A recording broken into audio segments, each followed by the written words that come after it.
সবাই সবার মনের আশা পূরণ হয়, আল্লাহ পূরণ কয়টা দেয়। আমার মায়াটা একজন সরকারি কর্মকর্তা হয়েছে, আমার আশা আল্লাহ পূর্ণ করছে। আমি এই কারণে আমি এখানে আসছি। এখানে আমার মা অনেক ভক্ত ছিল, 10 বছর ধরে এখানে আসতেছে। এটা দেখে আমিও এখানে ভক্ত হয়েছি।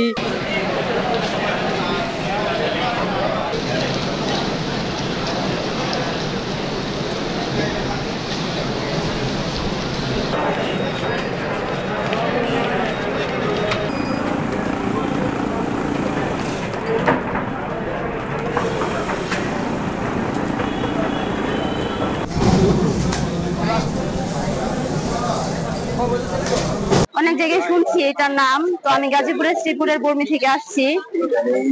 কিশোরগঞ্জের পাগলা মসজিদ, এখানে অনেকেই সবাই সবার মনের আশা আকাঙ্ক্ষা নিয়ে ই করে মানত করে, তো সবাই সবার মনের আশা পূরণ হয়, আল্লাহ পূরণ কয়টা দেয়, এই জন্য আসা। এখানে আমার মা অনেক ভক্ত ছিল, 10 বছর ধরে এখানে আসতেছে। এটা দেখে আমিও এখানে ভক্ত হয়েছি, মানে এখানে মানত করতেছি। আমার ছেলে এখানে মানত করছে, এখানে বিদেশের জন্য বা হইতেছে না, ইয়েতে যাবে, এখন বিদেশের বা হয়েছে, এখানে মুরগি দিবে বলছে, তাই এখানে এখন আসা হলো। এখানে এখন আসছি, তাই এটাই। এই জায়গার মধ্যে অনেক মানুষ অনেক মানত নিয়ে বা অনেকে আসে।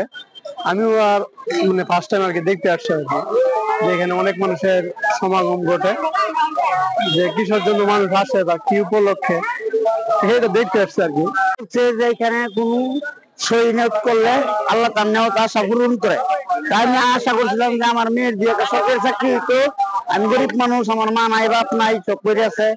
আমার এই মায়াটাই আমার সাথী। মনে করেন যে আমার মায়াটা একজন সরকারি কর্মকর্তা হয়েছে, আমার আশা আল্লাহ পূর্ণ করছে। আমি এই কারণে আমি এখানে আসছি। সামনে শুক্রবারে আমার মেয়ের আমি নিয়ে এখানে আয়াম। সকাল থেকে দেখতে পাচ্ছেন, আমরা সকাল থেকে কাজ করছি সবাই এখানে। নিশ্চিত নিরাপত্তা ব্যবস্থা বিরাজমান। আপনারা দেখতে পাচ্ছেন পুলিশ, তারপর হচ্ছে র্যাব, তারপরে আপনার আনসার এবং আর্মি ইউনিট ওনারাও আছেন, সকলে মিলে সংযুক্ত কাজ করছে। নিশ্চিত নিরাপত্তা ব্যবস্থা বিরাজমান।